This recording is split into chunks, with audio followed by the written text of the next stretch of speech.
That F looks weird. Anyway, this is the slightly different 2 o'clock family.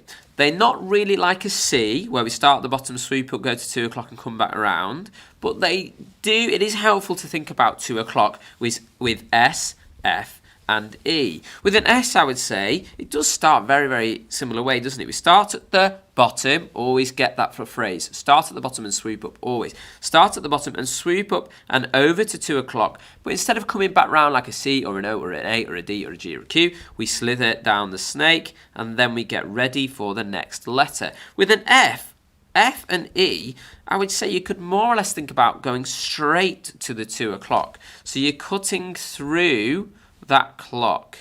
You're not going up and over like with C, you're going straight through and then you're doing the next part of the formation. Does that make sense? So I'd say with an F it's more or less like that. Now there's lots of schools of thought on what F should look like with how you do a cursive F.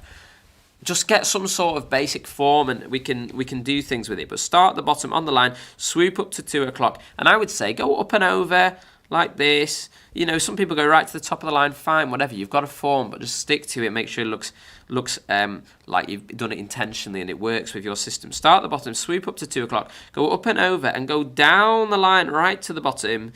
And then just like a lot of our other descenders, we come back up and we swoop up. On some phonics scheme, this is represented as a flower, isn't it? So you could think about a flower that you go, start at the bottom, swoop straight across to 2 o'clock, and then over and down the stem of the flower below the line, curl back across the leaves, imagine that's the leaves of the flower, and get ready for the next letter. We always get ready for the next letter, don't we?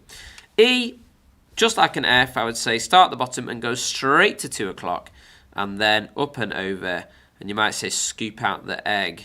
On some phonics schemes, we imagine an E being a bit like the top of an egg, you know, when you have a little hard-boiled egg in an egg cup. So that's the slightly different 2 o'clock family. Still use that same start at the bottom and sweep, but instead of sweeping up and over to 2 o'clock, it's start at the bottom and cut straight to 2 o'clock. That's the difference with S, F, and E. But you can still see that there's that similarity with the C family. Good!